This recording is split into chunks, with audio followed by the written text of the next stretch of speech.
What's going on, guys? It's Justice here, and a new update has happened this week. 1 week to go for the combat mastery achievements being released into the game.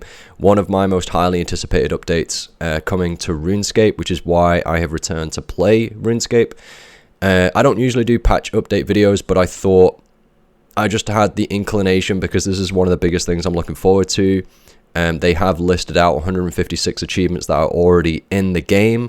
Again, that's a big disclaimer here, is that I am new in terms of returning back to the game, so some of the terminology I might get wrong or interpretation, so that is a big disclaimer. If you feel like I've got something absolutely terribly wrong, just write in the comment section, I'll acknowledge it, or other people will, and that's totally fine.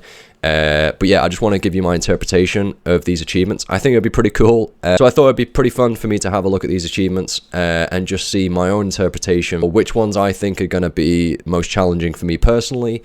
But then also estimating where Jagex are going to put these in terms of the tiers.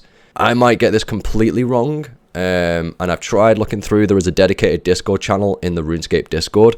I've not had a chance to read through people's interpretations of them, so yeah, let me know in the comment section, but let's delve into it.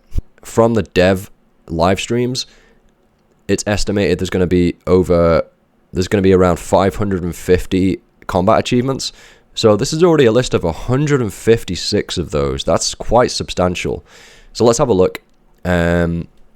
So straight away, my first impressions, you're going to have a lot of KC ones. I predict most of the ones that we can already do in hindsight or already have achieved are going to be related to kill count. They're the easiest ones to box off. There are obviously different groups of combat achievements coming to the game. I'll do a much more in-depth kind of thought process into this in a future video, hopefully, when they actually release them into tiers, and all the categories will come out and it'll be more accurate.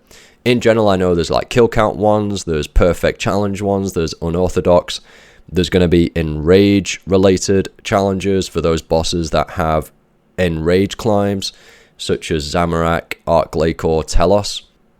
Defeating Ambassador, that one I'm unsure about, because when I first got a kill in Ambassador, it was extremely difficult. So most of these other KC ones are definitely only going up to elite or less. Even some of the newest bosses like Raziel, that isn't that difficult. Again, probably going to be elite. So yeah, I think most kill count achievements won't go past the elite tier. But it really depends how they're approaching it. Whether they feel that in order to kill some of the true end game bosses, you need some like top tier gear.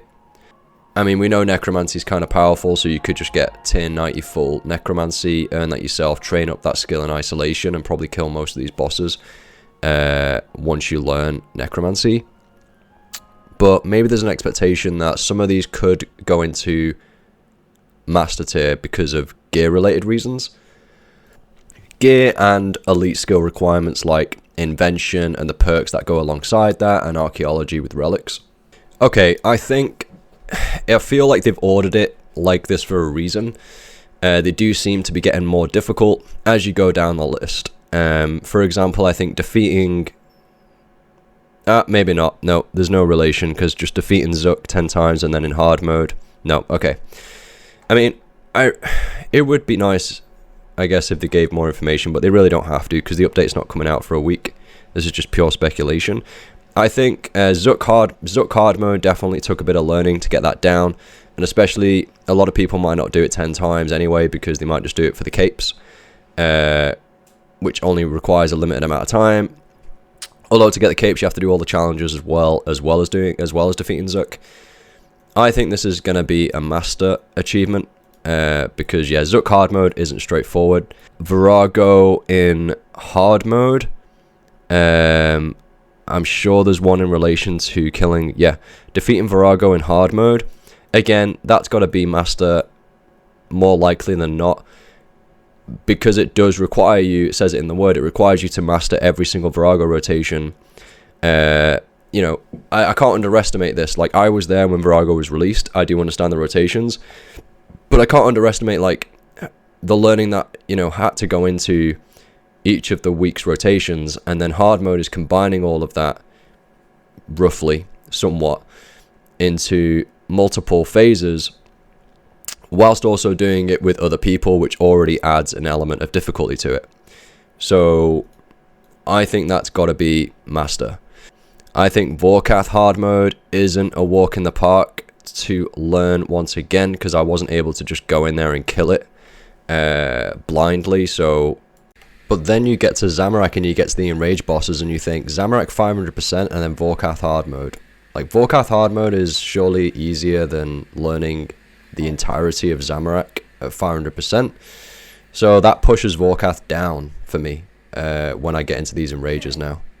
And then you get into the enrages. I think a lot of the enrages are going to go into master. The high enrages, that is. I think 500% will likely be... There is a chance that that could be elite. And then anything higher, like 2000% enrages, that'll be master at least. And the 4000% is likely to be GM. The other ones are just, I have no idea where to gauge these. These sound so much fun though. Defeating Virago without using any defensive abilities, that means you're not going to be having like a mage tank, and you're not going to be cading in phase 5. So that sounds pretty fun to do. Classic Rock, I like the name of it too. So there's definitely going to be some really fun challenges here to work through, either solo or with friends. And I can't really gauge where they're going to land. That sounds pretty difficult to do Virago without defensives.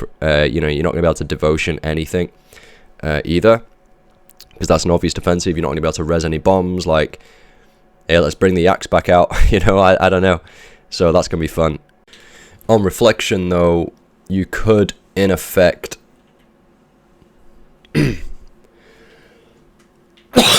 On reflection, though, there has been a lot of power creep. I am considering Virago in smaller teams. On reflection, though, there's been a lot of power creep, and I think some of these tasks, such as that defensive Virago one, could be brute forced in a group. So yeah, some of those unorthodox ones might be bring a bunch of friends, make sure you all do it, make sure you're in comms, and then just brute force the boss down afterwards. Yeah, in general, guys, I think a lot of these are going to sit in elite that we've seen. When you start to get to the harder bosses, some of the higher KC counts are probably going to creep into master, especially things like Virago hard mode, I think, where you're going to have to master every rotation to get a hard mode kill and then do that 10 times, whilst also finding a group for most people. So that's going to be hard to do. Yeah, I don't want to say too much, because I am far removed from the game now, but obviously I've done a lot of these bosses when they were released. So yeah, let me know what you think in the comments section below. And obviously, yeah, we can get started on it. I can't wait to see the different tiers. I can't wait to see how we all balance against each other, and just see the community kind of come to life around getting these achievements done. I don't know what the announcements are going to be like. That's going to be pretty cool to see. The world announcements of people completing certain challenges or certain tiers. And I don't even think we know to the full extent of the rewards that we can get per tier. We know some of the cosmetics with the auras and the badge icons next to our names for Master and GM. But I'm looking forward to seeing what quality of life unlocks we can get for completing each tier. So thank you very much, guys, for listening today. I am full of the cold, so apologies for that.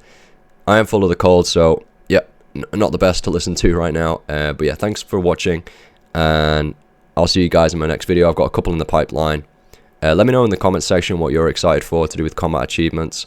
So yeah, last caveat, I'm a really washed up PVMer these days, just coming back to the game, relearning everything, loads of styles, and I do wonder whether they've got any stylized or class type challenges where it like states, use melee to do this, or use mage, use ranged.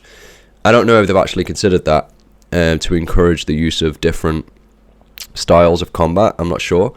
Sorry about the background noise. My son is playing Fortnite in the background, just trying to squeeze in this video before dinner time. So okay, so I thought I'd touch on old school RuneScape a bit, and just to end the video, do a bit of a comparison. Obviously, combat achievements have been out in old school RuneScape for a very long time now, so I thought I'd open up the interface and show you the different categories, because more likely than not, there's going to be some synergy here in terms of the design of this system.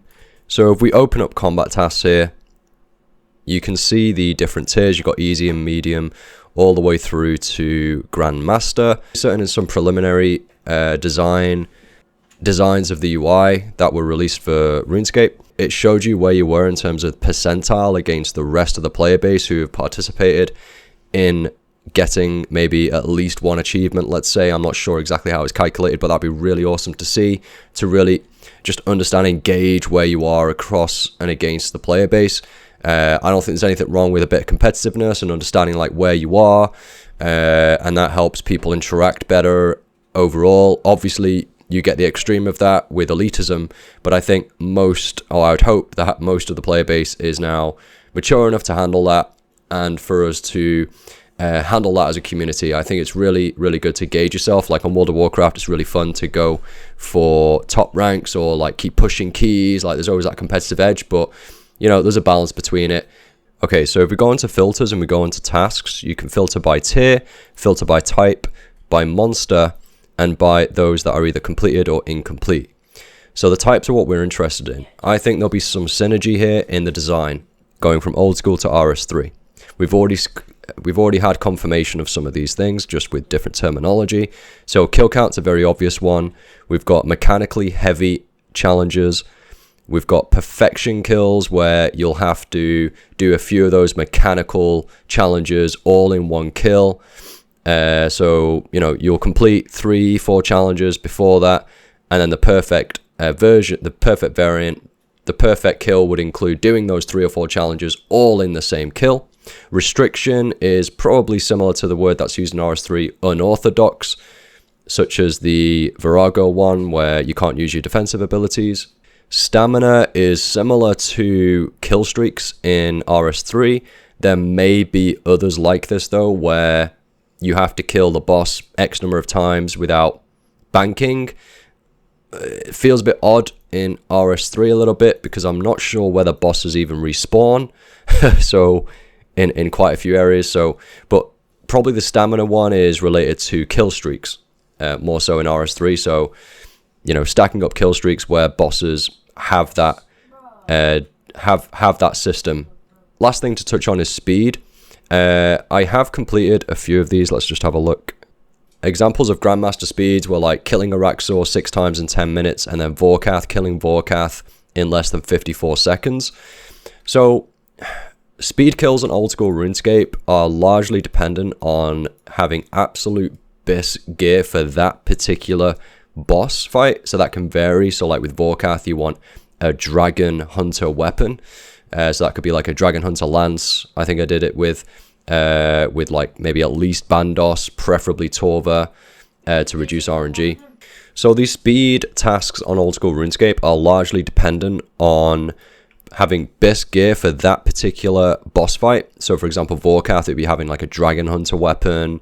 Araxor, you're better having a scythe because it's a large enemy and the scythe can hit multiple times on that target, combined with lots and lots of RNG. Like there's absolute ton of RNG goes into old school. In RS3, that's compensated by ability optimization. So if you can follow and optimize your abilities during a boss fight, that will play a large part in you probably reaching the speed kills. But overall, I am most concerned about the speed kill challenges on RS3 because it will require to grind and unlock and get the best in slot gear, and then grind to understand and learn ability rotations combined with all the other layers of combat movement. And there is still, you know, a portion of RNG there. It's just not as much now because of the accuracy changes, and as long as you can keep your hit chance up on a particular boss fight and get that as close to 100%, then you're going to be doing like consistent damage. And even if it's below that, you're still doing consistent damage, just X% less. You should be able to compensate a little bit more in RS3. It shouldn't be as RNG dependent, but it's still going to require like BIS gear for those boss fights, depending on the tiers that you're rooting for. Hopefully, you know, you will get a pretty good sense of accomplishment and satisfaction as you're gearing through and increasing your gear. You know, you go back to a boss fight and then hit that next tier in terms of speed. I can see the appeal. I've never really been into speed massively. I'm more a mechanical player, mechanical / group player. So yeah, that's what I'm concerned about the most. And the enrages.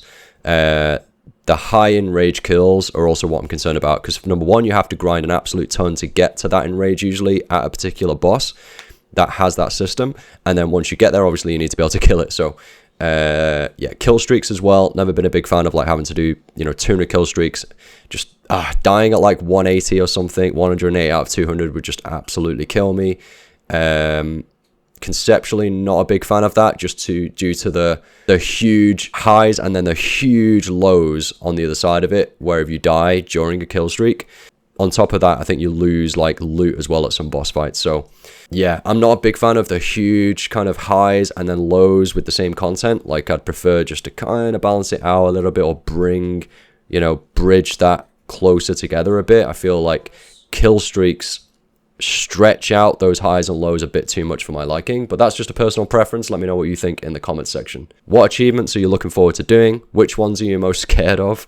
So yeah, thanks guys for listening. Make sure to recommend this video to other people. It'd be awesome to get some comments going in the section below to see what you guys are looking forward to, maybe other things you guys have seen. RuneScape do have an official Discord channel with the combat achievements sub channel within there, where you can discuss amongst the community. So if you're interested in that, if I remember, I'll leave a link down below. You're probably already in it though anyway.